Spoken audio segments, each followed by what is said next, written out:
Hi friends, welcome to my channel. இன்றைக்கி நாம் தீபாவளி ஸ்பெஷலாக குண்டு குண்டுன்னு விரிசல் இல்லாத ஒரு குலோப் ஜாமுன் ரெசிபி தாங்க பார்க்க போகிறோம். இன்ஸ்டண்ட்டாக கிடைக்கிற மாவை வச்சு நல்லா ஈஸியாக இந்த குலோப் ஜாமுன் செஞ்சு முடிச்சிடலாம். வீடியோவை கடைசி வரை பாருங்கள், அப்போ தான் சின்ன சின்ன டிப்ஸ்லாம் ஃபாலோ பண்ணி செய்ய முடியும். இன்றைக்கி நான் எம்டிஆரோட குலோப் ஜாமுன் மிக்ஸ் எடுத்திருக்கேன். நீங்கள் உங்களுக்கு எந்த பிராண்டு வேணுமோ அதை யூஸ் பண்ணிக்கலாம். இந்த மாதிரி ஒரு அகலமான ஒரு பேனில் நம்ம எடுத்து வச்சுருக்க மாவை சேர்த்துடலாம். இப்போ இது கூட காய்ச்சி ஆற வச்ச பாலை கொஞ்சம் கொஞ்சமாக சேர்த்து நல்லா கலந்து விட்டுருங்க. குலோப் ஜாமுன் மாவு வந்து நல்லா சப்பாத்தி மாவுக்கு மாதிரி நம்ம ரொம்ப ஹார்டாக அழுத்தி பிசைஞ்சிடக்கூடாது. வீடியோவில் பார்க்குற மாதிரி நல்லா விரல்களை மட்டும் வச்சு லைட்டாக ஜென்டிலாக மிக்ஸ் பண்ணி விட்டுருங்க. பாலை ஒரேடியாக ஊற்றிடக்கூடாது, கொஞ்சம் கொஞ்சமாக ஆட் பண்ணி இந்த மாதிரி லைட்டாக மிக்ஸ் பண்ணி விட்டு எடுத்துக்கோங்க. மாவு ரொம்ப தண்ணியாகவும் ஆகிடக்கூடாது. இந்த மாதிரி கையில் லைட்டாக மிக்ஸ் பண்ணி விட்டு இந்த மாதிரி ரஃப்பாக பனைஞ்சி விட்ருங்க.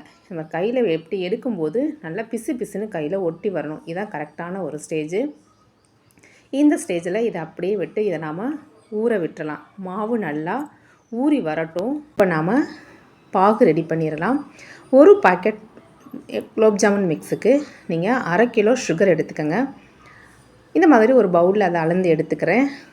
எந்த அளவுக்கு சுகர் எடுக்கிறோமோ அதே அளவுக்கு ஈக்குவலாக தண்ணி ஆட் பண்ணிக்கலாம். இந்த அளவு கரெக்டாக இருக்கும்.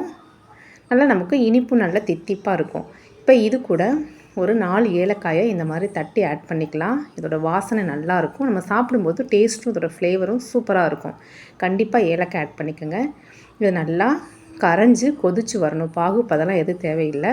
நல்லா கொதித்து கொஞ்சம் பிசு பிசுப்பு தன்மை வந்ததுக்கப்புறம் நம்ம ஸ்டவ் ஆஃப் பண்ணி இறக்கி வச்சிடலாம். இப்போ நமக்கு மாவும் நல்லா ஊறி வந்துருச்சு. இப்போ இது கூட ஒரு 1/2 ஸ்பூன் நெய் சேர்த்து சும்மா லைட்டாக மிக்ஸ் பண்ணி விட்டுடலாம். ஜென்டிலாக இந்த மாதிரி மிக்ஸ் பண்ணி விட்டு கையில் நல்லா பாருங்கள், இந்த அளவுக்கு நல்லா மிக்ஸ் பண்ணி விட்ருங்க. ரொம்ப அழுத்தி பிசைஞ்சிடாதீங்க. இப்போ நாம் உருண்டைகள் பிடிச்சி எடுத்துக்கலாம். கையில் கொஞ்சமாக நெய் இல்லைன்னா எண்ணெய் ஆட் பண்ணிக்கோங்க. இதை நல்லா கையில் தடவிட்டு சின்ன சின்ன உருண்டைகளாக எடுத்து இந்த மாதிரி லைட்டாக அழுத்தம் கொடுத்து அதை நல்லா சின்ன சின்ன உருண்டைகளாக உருட்டி எடுத்துக்கோங்க. இப்போ நமக்கு எண்ணெயும் ரெடியாக இருக்குது. எண்ணெய் வந்து ரொம்ப ஹை ஃப்ளேமில் இருக்கக்கூடாது. அடுப்பை ஸ்லோவில் வச்சுருங்க. இந்த மாதிரி ஒவ்வொரு உருண்டைகளாக உள்ளே போட்டதுக்கப்புறம் அது மெதுவாக ஒன்றுன்னா மேலே எலும்பி வரும். இதுதான் கரெக்டான ஸ்டேஜு.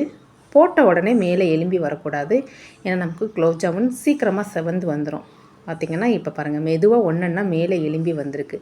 இந்த மாதிரி நல்லா எல்லாமே மேலே வந்ததுக்கப்புறம் இந்த மாதிரி ஒரு கரண்டி வச்சு லைட்டாக மிக்ஸ் பண்ணி விட்ருங்க.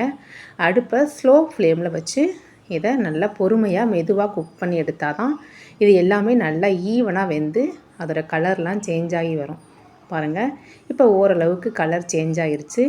இந்த மாதிரி நம்ம கலந்து விட்டால் தான் நமக்கு எல்லா சைடும் நல்லா ஈவனாக குக்காகி கலர் சேஞ்ச் ஆகி வரும். பாருங்கள், நமக்கு குலோப் ஜாமுன் நல்லா கலர் மாதிரி எல்லாமே நல்லா கரெக்டாக குக்காகி வந்துருச்சு. இப்போ நாம் இந்த ஸ்டேஜில் இது எல்லாத்தையுமே வெளியில் எடுத்து வச்சிடலாம். இதே மாதிரி நான் எல்லா குலோப் ஜாமுனுமே செஞ்சு எடுத்துக்கிறேன். இப்போ இதை நம்ம பாகில் சேர்த்துடலாம். பாகு கொஞ்சம் சூடாக இருக்கணும். நம்ம எடுத்து வச்சுருக்க உருண்டையையும் கொஞ்சம் சூடாக இருக்கணும். அதை உடனே பாகில் ஆட் பண்ணிடுங்க. பாகும் ஒரு மிதமான சூடில் இருக்கணும். அப்போ தான் நமக்கு நல்லா ஊறி ஜூஸ்லாம் உள்ளே இறங்கி நமக்கு நல்லா வரும். இப்போ பார்த்திங்கன்னா ஒரு 1 ஹவருக்கு அப்புறம் பாருங்கள், நம்மளோட குலோப் ஜாமுன் சூப்பராக ரெடியாகி வந்துருச்சுங்க. பாருங்கள், இப்போ உங்களுக்கு நான் எடுத்து காமிக்கிறேன். நல்லா விரிசல் இல்லாத குண்டு குண்டுன்னு நல்லா ஊறி இது ஒரு 2 to 3 டேஸுக்கு வச்சாலுமே கரைஞ்சி போகாமல் அப்படியே இருக்குங்க. கண்டிப்பாக வீடியோவில் சொல்கிறபடி ட்ரை பண்ணி பாருங்கள், சூப்பராக வரும். இந்த தீபாவளிக்கு இந்த குலோப் ஜாமுனை மறக்காமல் ட்ரை பண்ணுங்கள். இந்த வீடியோ பிடிச்சிருந்துச்சுன்னா லைக் பண்ணி ஷேர் பண்ணிடுங்க ஃப்ரெண்ட்ஸ். இன்னொரு வீடியோவில் பார்க்கலாம். தேங்க்யூ.